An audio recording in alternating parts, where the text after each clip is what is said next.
It started like any other family gathering, but something fell off. I remember it was Lily's birthday, a sweet little celebration in our garden. She had just turned 5. We had balloons, a cake with those ridiculous, bright candles that she loved, and Oliver, our 7-year-old, was running around like he was on a sugar high. The sun was out, and everything should have been perfect. But it wasn't.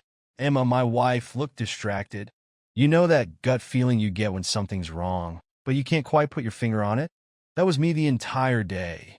I had this gnawing sense of unease, like I was standing on the edge of a cliff, but I didn't know if I was about to fall or if I'd imagined the danger altogether.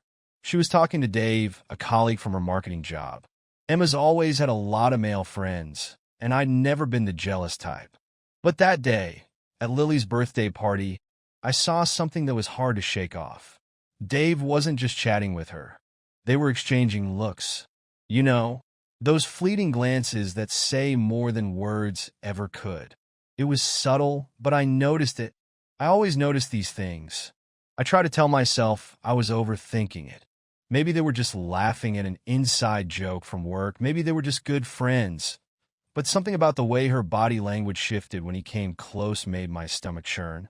Throughout the day, I couldn't stop watching them. Emma was smiling, but it wasn't the smile she had for me. It was too intimate. It felt wrong. And the worst part? Dave was doing that thing where he leaned in just a bit too close. His eyes lingered too long on her lips when she spoke.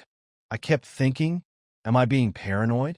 After everyone left and the kids were in bed, I sat down with a beer trying to brush it off. But my mind wouldn't let it go. I grabbed her phone, not even thinking twice about it. I never used to check her messages. I trusted her. Or I did, before I saw it. There was a text from Dave. Last night was fun. We should do it again soon, winky face. My heart stopped. You know that feeling like your chest tightens up? And for a second, you think you've misunderstood something? Yeah, that was me. I must have stared at that message for a full minute before I felt the rage start to boil up inside me. I walked straight to her. She was in the kitchen, pretending everything was fine, like she hadn't just shattered everything between us. Who the hell is Dave? I asked, holding up her phone. My voice came out harder than I expected. Emma looked at me, her face pale for just a second before she regained that stone-cold composure. What the hell, James? You're going through my phone now. She tried to play it off like I was the crazy one, gaslighting me like she always does when we argue. It's nothing. You're being paranoid. Dave and I are just friends. I can't believe you're doing this. At Lily's birthday, no less. I wasn't buying it. Not this time. Just friends don't send texts like this. What the hell does last night was fun mean, Emma? We were standing there, glaring at each other. The tension so thick you could have cut it with a knife. I couldn't believe she was turning it around on me like I was the one at fault for finding out. My mind was racing. Memories of every late-night work event she'd ever had, every unexplained dinner, every time she'd brush me off when I asked how her day was. You're imagining things, James. Stop being so insecure, she snapped. But her eyes gave her away. They always do. There was a flicker of something, guilt, maybe? Or fear. Either way, I wasn't imagining it. I knew I needed to talk to someone. The whole situation was eating me alive, and I wasn't sure what to believe anymore. That's when I called Sarah. Sarah and I go way back. We've known each other since we were kids, long before Emma even came into the picture. She knew me better than anyone, and for some reason, I felt like she'd understand. I didn't even tell her everything over the phone, just that I needed to talk. She was over at the house within the hour. It felt weird at first, spilling everything to her, but she listened like she always had. And when I told her about the text from Dave, she didn't flinch. Instead, she gave me this look like she knew something I didn't. James, she said, leaning forward, I've seen this kind of thing before. Trust your instincts. If something feels off, it probably is. Her words hit me hard. I wasn't crazy. Emma was hiding something, and I wasn't going to let her manipulate me into thinking otherwise. Sarah offered to help me get to the bottom of it. She suggested we keep an eye on Emma, figure out what she was up to when she wasn't at home. I wasn't sure if it was the right thing to do, but at that point, what did I have to lose? The whole situation was spiraling out of control, and I needed answers. Sarah and I didn't waste any time. After that conversation, I felt like I was barely hanging on by a thread. I needed answers. I needed to see it for myself, to prove that the gnawing feeling inside me wasn't just paranoia, that I wasn't losing my mind. Sarah, always the practical one, suggested we follow Emma discreetly. We had to be smart about it, though. Emma wasn't stupid, and the last thing I needed was her catching us. She was already trying to paint me as paranoid. I didn't want to give her more ammo. So, there we were, two grown adults, parked across the street from Emma's office one night. Sarah sat beside me, watching the entrance like a hawk. It felt surreal, like we were in some low-budget spy movie. But this was my life now, following my wife around, trying to catch her in a lie. An hour went by, then another. I was about ready to call it a night when Emma finally appeared. She wasn't alone. Dave was with her, and as soon as I saw the two of them together, my heart sank. They were walking side by side, talking and laughing like they didn't have a care in the world. It was as if I didn't exist. "Follow them," Sarah whispered, her voice low, as if we were about to bust them in some high-stakes crime. I didn't argue. We tailed them, keeping a good distance, not wanting to draw attention. They ended up at this small, upscale restaurant, one of those places with mood lighting, candles on every table, and wine glasses that were too big for their own good. Intimate. Too intimate. I watched them from the car, my hands gripping the steering wheel so hard my knuckles turned white. Inside, Dave pulled out a chair for her, and Emma smiled. The same smile that used to be mine. The one she gave me when we first started dating, when I thought we were untouchable. I couldn't do it. I couldn't sit there and watch them. I turned to Sarah, who was watching the whole thing unfold like she'd seen it 100 times before. "This is bullshit," I muttered, my voice low and trembling with barely contained rage. "How the hell did we get here?" Sarah didn't say much, but I could feel her sympathy. She'd been through something similar once, I knew that. She didn't need to spell it out for me. The betrayal, the lies, the slow destruction of everything you thought you had. It wasn't new to her. We sat there for what felt like an eternity. I watched them order food, drink wine, laugh like they were on some romantic date. I don't think I've ever felt anger like that before. Pure, unfiltered rage, the kind that sits in your chest and burns its way out. "I can't do this anymore," I said finally, breaking the silence. "I need to confront her." Sarah nodded, but there was a hesitance in her eyes. "You sure? You need to be prepared for whatever she might say." I wasn't sure. Hell, I didn't know anything anymore. But I couldn't keep going like this, living in the shadows of my own marriage, watching my wife live a double life. So, we waited until they left, Emma and Dave walking out as if nothing in the world could touch them. It made me sick. By the time I got home, I was seething. I could barely think straight. Emma was already there, lounging on the couch like she hadn't just spent the evening out with another man. It was the casualness of it that pissed me off the most. Like this had become her normal, like I wasn't even a factor in her life anymore. "Where were you tonight?"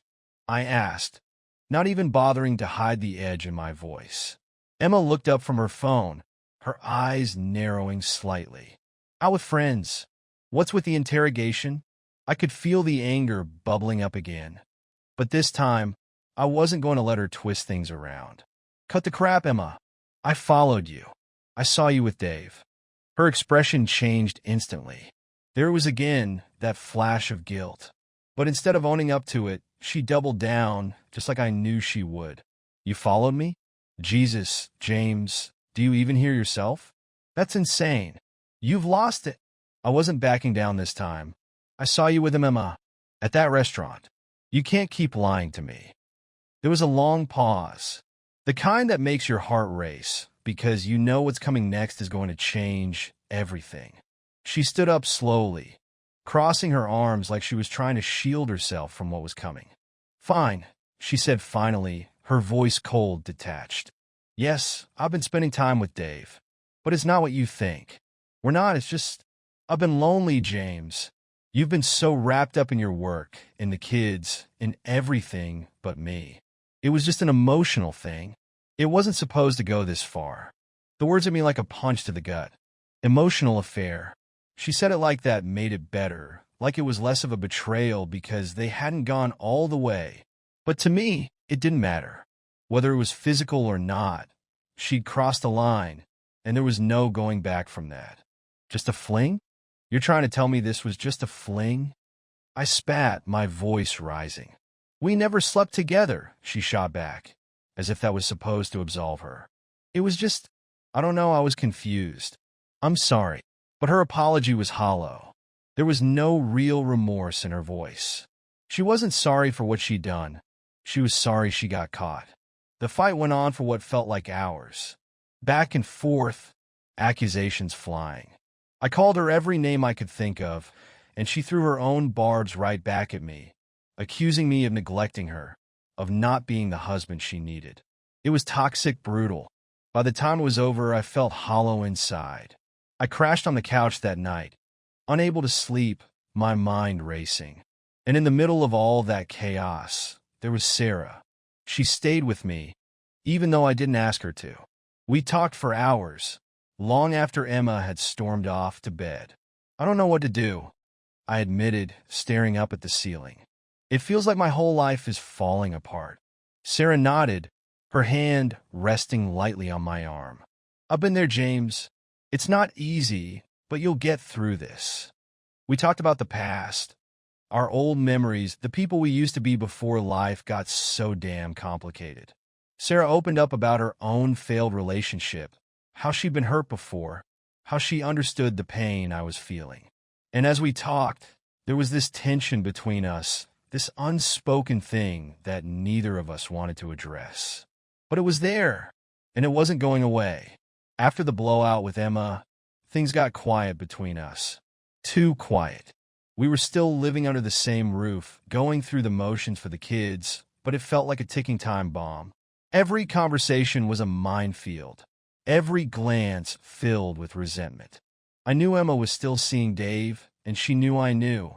But neither of us was ready to make the first move to end it. Not yet. That's when Sarah came up with the idea. We were sitting in a cafe, the kind where no one really knows you, and the coffee tastes like burnt toast.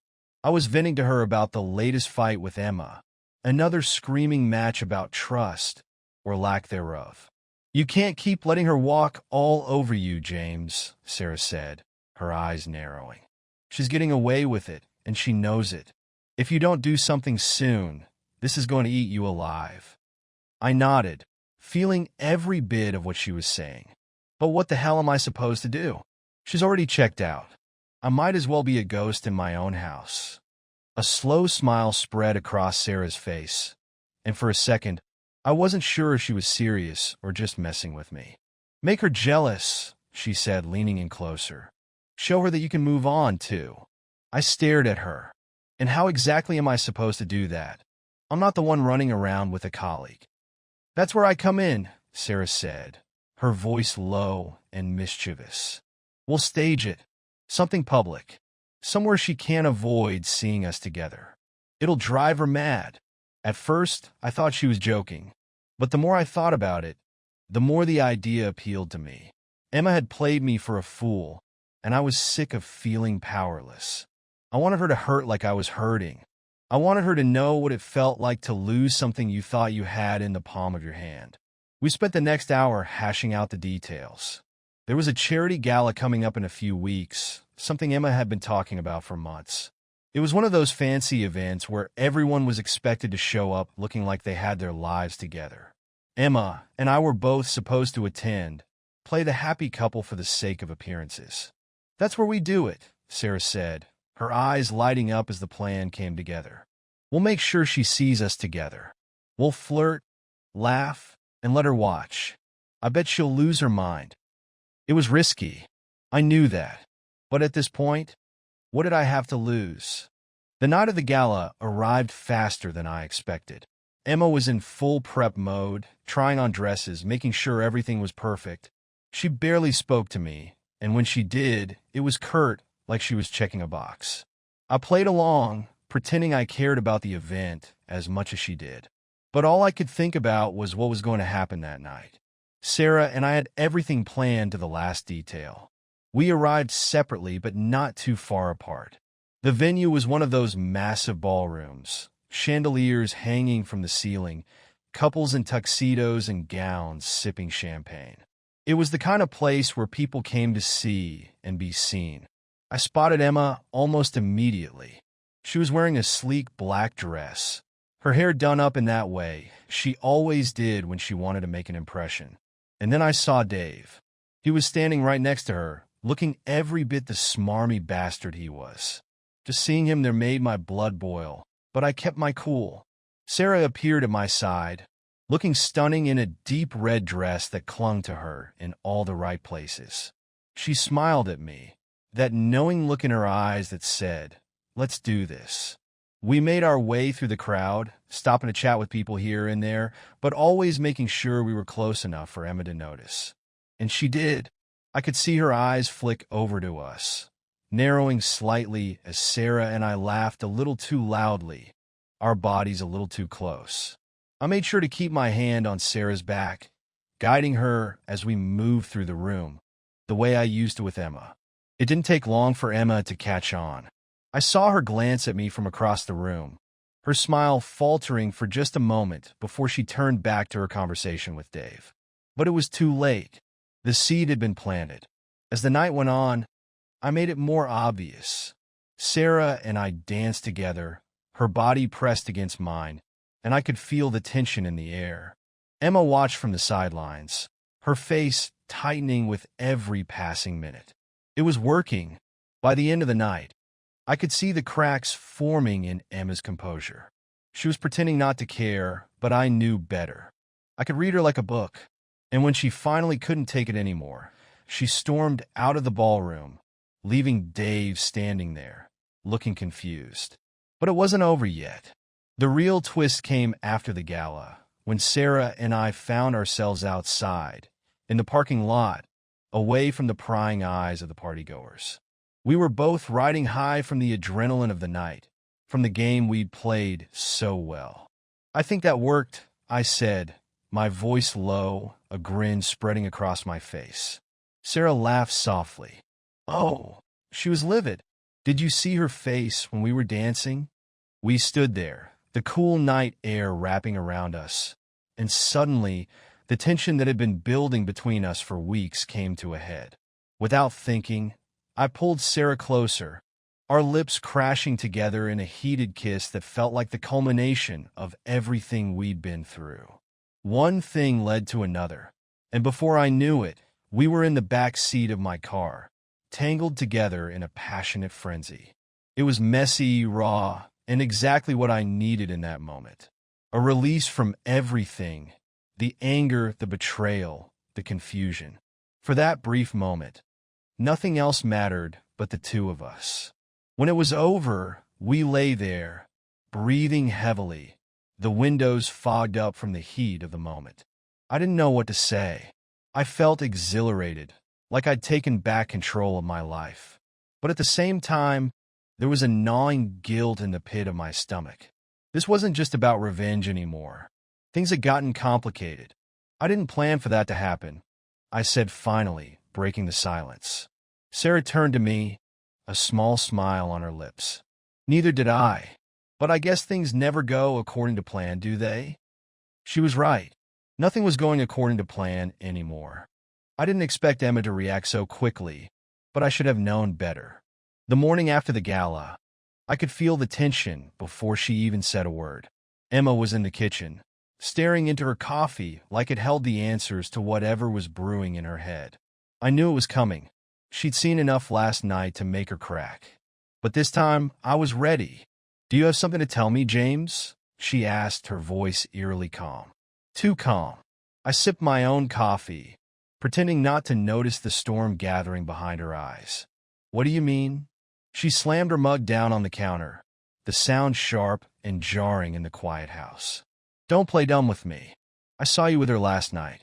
You think I didn't notice you flirting with Sarah? In front of everyone. I put my cup down slowly, my pulse quickening. I could see where this was going. And honestly, I was done with her games. So what if I was? What about you and Dave? You think I don't know what's been going on between you two? That hit the mark. Her eyes widened, and for a split second, she looked caught off guard. But Emma was always quick to recover. Don't turn this around on me, she spat. You've been acting like a complete bastard lately. Sneaking around, God knows where. And now, at the gala, you're all over Sarah like you don't give a damn who sees. I could feel the anger rising in me again, but this time, I didn't hold it back. I wasn't going to let her paint me as the villain in this. I followed you, Emma. I saw you with Dave at that restaurant, laughing, touching like I didn't even exist. You've been having an affair. Don't you dare act like the victim here. Her face went pale, the color draining from her cheeks. For once, she didn't have a quick comeback, didn't try to twist my words. She just stood there, breathing hard, like I'd knocked the wind out of her. That's different, she said finally, her voice quiet but trembling with anger. Dave and I, it wasn't like that. Don't lie to me, I snapped, my voice rising. You've been sneaking around for weeks, and you think I'm the bad guy because I danced with Sarah? You've been cheating on me, Emma. Don't you get that? Her eyes filled with tears, but I wasn't sure if it was guilt or just her usual manipulation tactic. Emma knew how to play the part of the victim when it suited her. But this time I wasn't buying it. I made a mistake, she whispered. But I never. Stop. I interrupted, cutting her off. I don't care if you slept with him or not. You betrayed me. You've been lying to me, and I'm done. Emma looked like she was on the verge of breaking down, but I didn't feel sympathy anymore. I'd given her every chance to come clean, and instead, she tried to gaslight me into thinking I was crazy. I wasn't going to let her twist things around this time. The damage was done. Things at home quickly went from bad to worse after that argument. It didn't take long for Oliver and Lily to notice that something was wrong. Kids are perceptive like that. No matter how much I tried to keep things normal, the tension between me and Emma was impossible to hide. One night, after another fight, this time quieter, but no less brutal, I walked into the hallway and saw Oliver standing there, staring at us with wide eyes. He didn't say anything, just looked between me and Emma like he was trying to figure out what was happening. Dad, he asked, his voice small and hesitant. Why are you and Mom always fighting? I froze, my heart breaking at the sight of him standing there, confused and scared. Lily appeared behind him, clutching her stuffed bunny, looking just as bewildered. I tried to smile, to reassure them, but it felt hollow. It's okay, Ollie.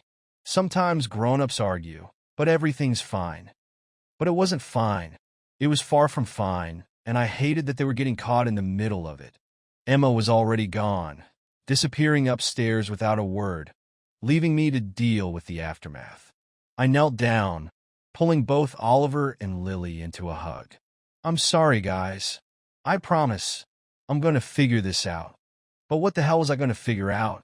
I couldn't stand being in the same room as Emma, let alone pretend like everything was okay. And the worst part was, I wasn't even sure what I wanted anymore. Sarah was the only thing keeping me grounded in the middle of all this chaos. Our affair hadn't stopped after that night in the car. In fact, it had only gotten more intense. We met up whenever we could, secretive dinners, stolen moments, always careful not to leave any trace. But as much as I tried to lose myself in the rush of it, the guilt was eating away at me. I was betraying my family. Every time I looked at Oliver or Lily, the weight of what I was doing crushed me a little more. They didn't deserve this. None of it. But every time I tried to break things off with Sarah, I couldn't. It was like I needed her, needed the escape she gave me from the hell my life had become. One night, as we lay tangled together in bed, the guilt finally spilled out. I don't know if I can keep doing this, I admitted, staring up at the ceiling. I feel like I'm losing everything. Sarah turned to face me, her expression soft but serious. You're not losing anything, James. You're gaining your freedom. Emma's been dragging you down for years, and you deserve to be happy. Her words were comforting, but they didn't erase the ache in my chest. But what about Oliver and Lily? I'm screwing everything up for them. You're not, Sarah said, her hand resting on my chest. You're doing what you need to do. Kids are resilient. They'll understand someday. I wanted to believe her. I wanted to believe that what we were doing wasn't selfish, that it was just me taking control of my life. But deep down, I knew it wasn't that simple. I was playing with fire, and sooner or later, everything was going to burn. I knew I couldn't keep avoiding the inevitable. Dave was still a presence in my life, like a dark cloud hanging over everything. And I couldn't shake the feeling that the only way I'd ever get some closure was to confront him directly. I needed to see the man who destroyed my marriage face to face, to expose him for what he was. I wasn't sure if I was doing it for myself, for Emma, or for some misguided sense of justice. But I knew it had to happen. It didn't take much to track him down. Social media made it easy. I messaged him, asking to meet. He probably thought I wanted to discuss something work-related, maybe a project Emma had mentioned. But I had other plans. We met at a park, the kind with kids running around, parents pushing strollers, the smell of fresh-cut grass in the air. It was the last place anyone would expect a confrontation, which was exactly why I chose it. I wanted there to be witnesses. I wanted him to squirm under the public gaze. I saw him before he saw me. Dave stood by the fountain, looking around like he was waiting for an old friend. The arrogance oozing from him, even in casual clothes, made my skin crawl. I approached him, and when he saw me, his smile faltered. "James," he said, trying to sound casual, "didn't expect to see you here. What's this about?" I didn't bother with pleasantries. I got straight to the point. "You know damn well what this is about," I said, my voice low but steady. "You've been screwing my wife." His face froze, and for a moment, I saw the panic flicker behind his eyes. He tried to recover, plastering on that smug grin of his. "I don't know what you're talking about. Don't lie to me," I snapped, taking a step closer. "I've seen the messages. I've seen the way you look at her. Don't insult my intelligence by pretending you're innocent." By now, people were starting to notice. A few joggers slowed down, and parents nearby gave us curious glances, probably wondering what the hell was going on. But I didn't care. Let them see. Let them hear every word. "Look," Dave said, raising his hands defensively. "Nothing happened. Emma and we were just talking. She was unhappy, and we don't." I growled, cutting him off. "I don't want to hear your excuses. I know what happened. I'm here because I want you to look me in the eye and admit it. Admit what you did." His eyes darted around, like he was trying to find an escape, but there was none. "Not here. Not in front of everyone." "Fine," he muttered finally, his voice barely audible. "I screwed up. We had something, but it wasn't serious." My blood boiled at his words. He said it like it was nothing, like my entire marriage was just some casual fling he could dismiss. "Not serious?" I repeated, my voice shaking. "You think you can walk away from this and act like it doesn't matter? You destroyed everything." By now, people had started to gather, watching the confrontation unfold. Dave's face was flushed, and for the first time, I saw the fear in him. He wasn't the confident asshole I'd imagined. He was just a coward who got caught. "I'm sorry," he said, his voice cracking slightly. "I didn't mean for it to go this far." "You didn't mean for it?" I shouted, my fists clenched at my sides. "Well, it did.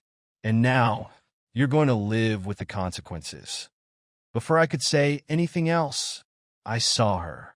Emma, standing at the edge of the park, watching us. Her face was pale, her eyes wide with shock. She must have known something was going down, and she came to stop it. Too late. We didn't speak on the way home. The silence between us was heavy, filled with all the things we weren't saying, but that were screaming in our heads. When we got inside, Emma collapsed on the sofa, her hands trembling. I stood there, looking at her, waiting for the inevitable breakdown. It didn't take long. She started sobbing, big, heaving sobs that shook her entire body. I wanted to feel something, anger, satisfaction, anything, but all I felt was exhaustion. "I'm sorry," she cried, her voice barely coherent through the tears. "I didn't mean for this to happen. I never wanted to hurt you." Her words hung in the air, and for a moment, I just stood there, staring at her. "Then why?" I finally asked, my voice softer than I intended. "Why did you do it?" Emma buried her face in her hands, her words spilling out between sobs. "I don't know. I was lonely. I felt like you didn't see me anymore. You were always busy with work, the kids. I felt invisible. And then Dave came along, and he made me feel wanted. I know it's no excuse, but I was so lost." Her confession hit me harder than I expected. I had prepared for anger, for another fight, but this was different. She wasn't fighting anymore. She was broken, and despite everything, part of me wanted to comfort her, to tell her that I understood. But I couldn't. "You think I wasn't lonely?" I asked, my voice shaking. "You think I didn't feel the same way?" But I didn't go running to someone else. I stayed. I tried. "I know," she whispered, tears streaming down her face. "I know I screwed up, and I don't deserve your forgiveness. But please, James, don't leave. I can't do this without you." Her plea hit me like a punch to the gut.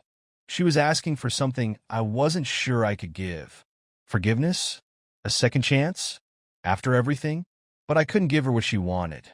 Not anymore. The final confrontation happened later that night. The kids were in bed, and the house was eerily quiet.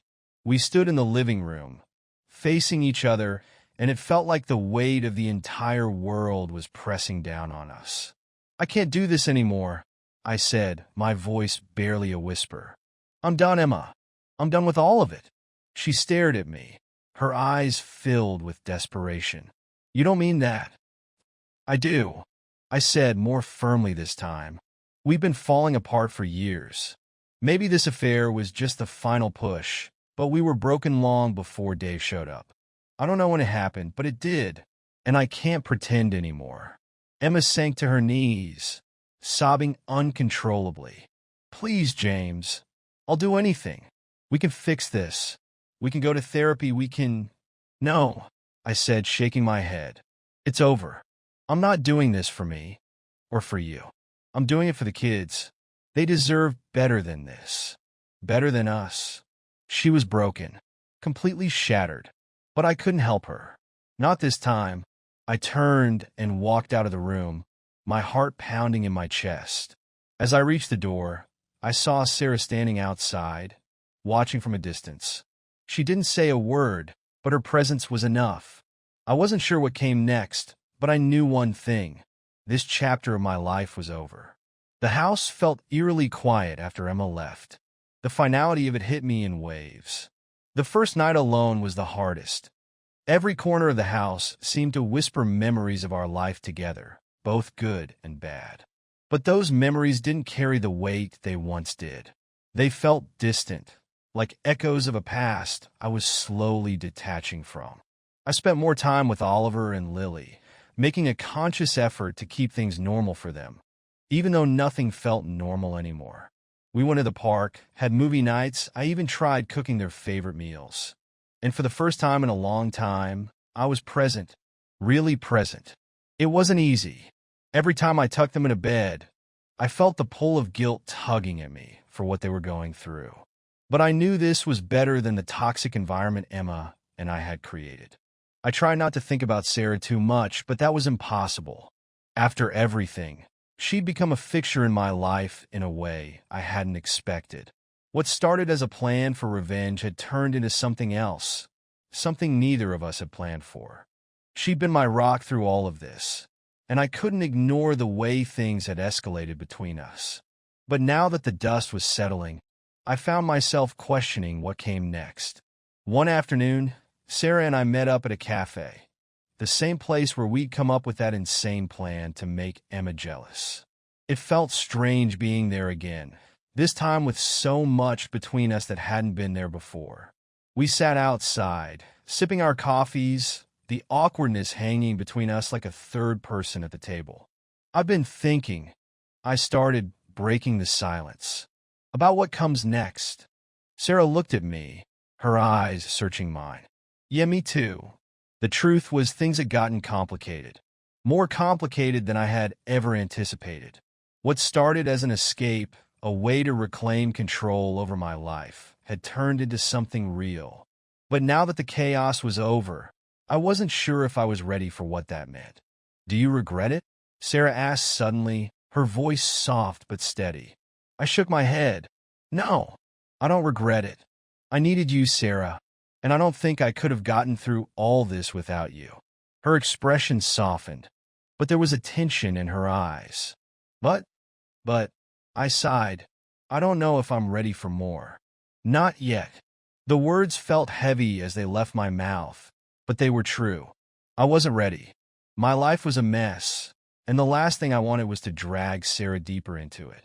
I cared about her, maybe more than I was willing to admit, but that didn't mean I was ready to start something new.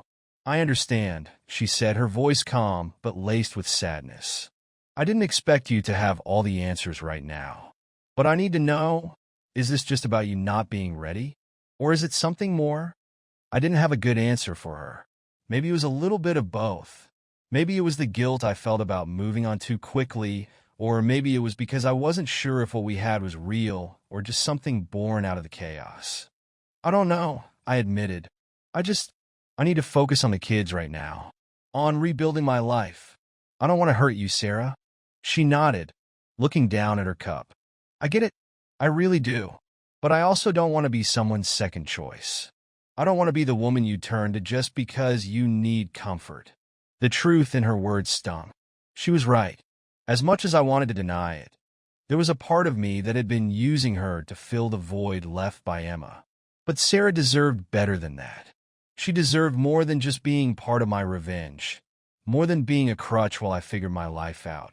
I care about you, Sarah, I said quietly. I really do. But I think we both know this wasn't built to last. She looked at me for a long moment, and I could see the disappointment in her eyes. But there was also acceptance. Yeah, she said softly. I think you're right. In the days that followed, I spent a lot of time reflecting. I realized that the person I needed to focus on the most right now wasn't Sarah or even Emma. It was me. I needed to rebuild myself, figure out who I was outside of all the mess that my marriage had become, and I needed to be the father that Oliver and Lily deserved, even if that meant putting everything else on hold. I kept in touch with Sarah, but things between us changed. We both knew it couldn't be the same, not after everything that had happened. We didn't end things in a dramatic way. It wasn't like that. It was a quiet, mutual understanding that what we'd had was born out of circumstance, not something that could sustain a real relationship. There was a peace in that realization. For the first time in months, maybe even years, I felt like I could breathe again. I wasn't tied down by the weight of my failing marriage or the guilt of the affair. I was free to focus on what mattered, healing and being there for my kids. One evening, as I sat with Oliver and Lily, watching a movie they'd picked out, I realized that this was what mattered. This was where I needed to be. It wasn't about revenge or proving something to Emma anymore. It wasn't even about finding someone new. It was about finding myself, being the kind of father they could rely on, and learning to live with the scars without letting them define me. I didn't know what the future held, but for now, that was enough.